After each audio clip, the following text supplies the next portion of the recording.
سوال میکنن دوملا گوشتی که خوک حرامه یا حرامه. چرا حرامه؟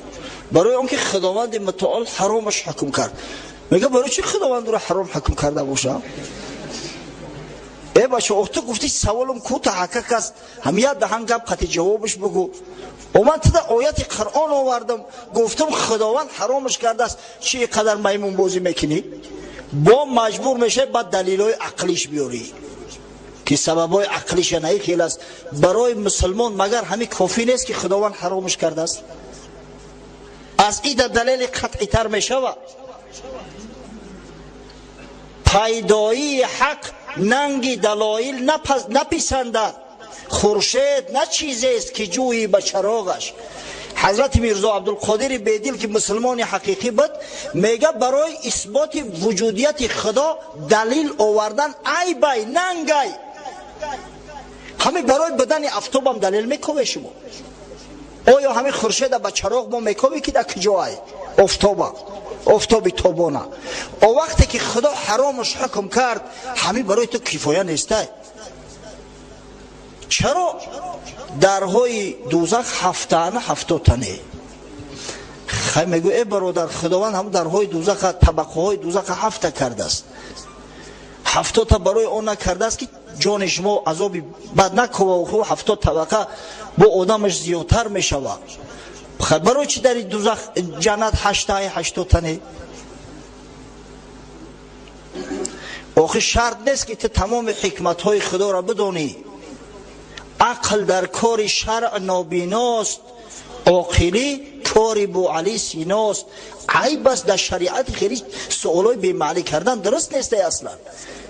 آخه این سوال اگر یگان خطایی کنه یگان هندی گوپرست کنه خیلی میگوی که این جوانمر به قرآن باور نداره، به حدیث باور نداره، به یده دلیل عقلیش بیارم. اون نخوب برای مسلمان دلیل عقلی بیارم. ما که الحمدلله قرآن داریم مگر برای ما همه دلیل قرآنی کفایه نمیکنه؟ ما که الحمدلله هزارها حدیث حکمی داریم از احکام مگر برای ما همین حدیث ها کفایت نمیکنه؟ باز دلیل عقلی میکنیم. از این خاطر ترتیب طریقه سوال کردن از حضرت جبرائیل به آموزه. گفت یا رسول الله اخبرنی عن الاسلام، خبر ده مرا از اسلام، از اسلام مرا خبر کن. همه هفته اخیر در مسئله لباس زرد سرخ هم نه به نهایت سوال زیاد شد. سوال میکنن دوملا لباس زرد پوشیدنش درست است؟ بله دادر جان درست است. خیلی آخی پیغمبر گفت است لباس زرد نپوشه. تیگه پا از کجا میگوی دادر جان که پیغمبر گفت است که لباس زرد نپوشه؟ من در حدیث خوندم. کدام حدیث کو گپ زن ای کدام کتاب؟ نه ای کتاب نخوندم از یک دیسک گوش کردم شنیدم. سبحان الله. آخه نباشه که سفسطه نگو، بگو که دوملا پوشیدن لباس زرد درست هست؟ من ترا جوابت بگم. حتی یک تش میگه دوملا میگن همی بیجوی پوشیدن حرام ای، لباس بیجوی رنگی بیجوی. کی گفت است دیگه پا؟ آخه در کتاب حدیث اومده است کو؟ نه خود در همون کتاب حدیث بیجوی اومده باشه. همین رنگی بیجوی همون زمانا بود. ای خدا جان شما را مست کنه. آخه این بیجوی را عصر 20 برآوردن. او چیزی که در حدیث اومده است باز یک بار دیگه تاکید میکنم بچو، رنگ معصفر است. معصفر او حدیثایی که دایر به زعفران ضعیفن. همین رنگ معصفر نهی کردن پیغمبر صلی الله علیه و سلم ثابت شده است. همچنین رنگ زرد نه، رنگ سرخ حمره. ما 2 هفته قبل از این برای شما در همین موضوع مفصل گپ زده بودیم که پیغمبر صلی الله علیه و سلم میگه که رنگ سرخ زینت شیطان است، از رنگ سرخ اجتناب ورزید. اما در برابر این حدیثای را آوردیم که پیامبر خدا صلی الله علیه و سلم لباسهای سرخ می پوشید.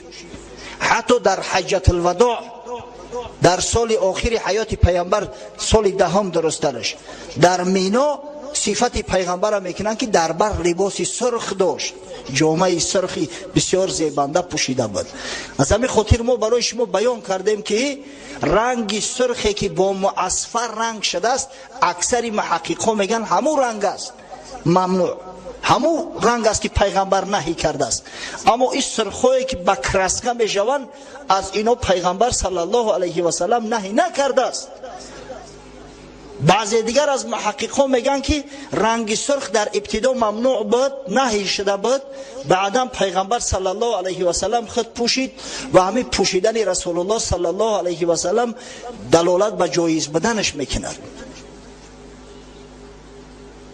بعضی های دیگر گفتیان از جمله ابن قیم جوزیه که رنگ سرخی یک لخت پیغمبر نهی کرده است، یعنی اگر لباس پر از رنگ سرخی بارد باشد، اما اگر خطهای سیاه داشته باشد، خط باشد، در اون صورت بوکی ندارد. دیگر رنگ دیگر رشته ها داشته باشد، بوکی ندارد.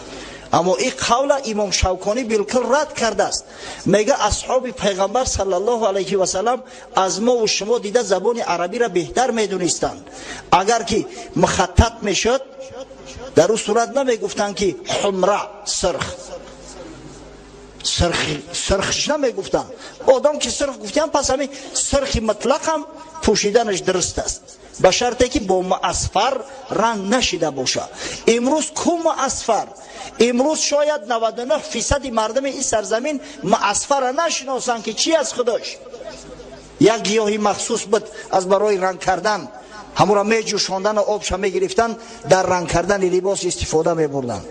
از همین خاطر لباس خواه سرخ است خواه زرد است، پوشیدن بگیره، ممنوع نیست برادرای عزیز.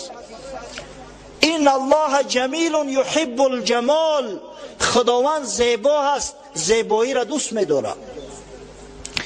از همون لباس سفید تنگی در تنه چسبیدگی، هزار یک رنگ نوشتگی ده، همه لباس سرخ کشاد نازنین پوشی یا زرد کشاد نازنین 100 بار بهتره. گفتیم که اسلام دین زیبایی است، زیبا و خوشرو پوشه، خطونه زینت بتین. اگر به خاطر تکبر نباشه، هم لباس پوشی تو برای زیبایی باشه، برای آن که خدا را خوش بیاید. وقتی خداوند نعمت خدا در یک بندش میبینه، وقتش خوش میشوه. در این حالت هیچی باقی ندارد. این الله یحب ان یرا اثر نعمته علی عبده، خداوند دوست می‌دارد دیدن اثر نعمتش در بندش. یک بزرگ میگه تجمل بالثياب ولا تبالی فإن العين قبل الاختبار. تجمل بالثياب، لباس زیبا پوش، پروا نکن، زیرا که چشم همیشه پیش از خبر است. اول با چشم میبینی، با عقل میبینی. در حدیث آمده است، امام بخاری روایت میکند، راوی حدیث حضرت ابو هریره است، راوی امت اسلامی. پیغمبر خدا صلی الله علیه و سلم فرمود: ان العبد لیتکلم بالکلمه من رضوان الله لا یلقی لها بالا یرفع الله بها درجات. گفت انسان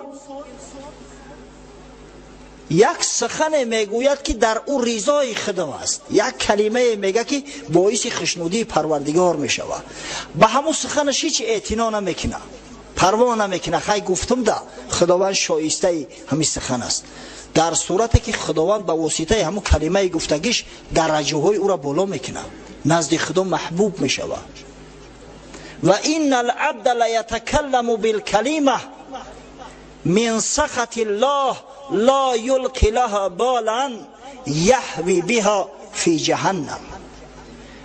و با درستی که انسان یک سخن میگوید، یک کلمه به زبان میراند که در او خشم غضب خدا نهفته است، گپ ناجا است، گپ ناشایسته است، اعتبارش نمیته، اعتنا نمیکنه، در صورتی که به سبب گفتن همون کلمه خداوند این بنده را در دوزخ میاندازه.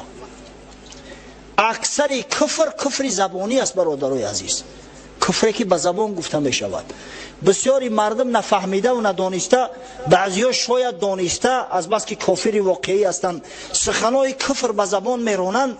یک سخن به زبان میرونند که به همون سخن گفتگیشو الکی کافر میشوند، از اسلام خارج میشوند. با اگر خدای نکرده کسی بگش که بدبخت کافر شدی از نو کلمت عرضه که دماغش میسوزه. ای مردم، حکم شریعت یگان دوملا یگان عالم از پیش خود کرده نمیتونه. این احکام خدا و پیغمبر خدا تعیین کردین، حلال و حرام معین کردین، الفاظ کفر معین کردگین. وقتی که تو او سخن کفر گفتی، آخی تر خدا و پیغمبر وقتی حکم به کفر کردن، چرا از گوینده ملال میشوی؟ چرا از واعظ از عالم ملال میشوی؟ از خودت ملال شو ای جاهل. مادام چیزی را نمیدونیم بهترش به زبان نرانیم تا زمانی که نفهمیدیم، تا زمانی که درک نکردیم که همین فایده داره یا منفعت، منفعت فایده دارد یا زیان و ضرر. زبان بریده به کنج نشسته صم بکم، به از کسی که نباشد زبانشان در حکم. صم کر میگن، بکم گنگه. اگر کرگنگ در یک گوشه نشسته باشی بهتر از آن است که زبان در حکمت نباشه و هر سفسطه از زبان تو خارج شدن بگیره. شیخ سعدی روایت میکند یک مرد میگه خونش دست زد، مال متاعش همش بردن. فرزنداش نزدش خان گفت بچه ها التماس ای زبان تو با نبروید در پیش مردم برای شکایت کرده که خانه مونه دست زده است و متاع زیایی ما را برده است. یک پسرش گفت چرا ای پدر، آخی چی ممانعت است؟ با مردم بگیم چی زیان داره؟ گفت هاز یک بلا ای، اگر با مردم که گفته دو بلا می شود. اگر هازی نقصان مال باشه با مردم که گفته با شماتت دشمنا و شماتت همسایه می شود. الحال نقصان مایه است، بعدا هم نقصان مایه و هم شماتت همسایه می شود. ببینه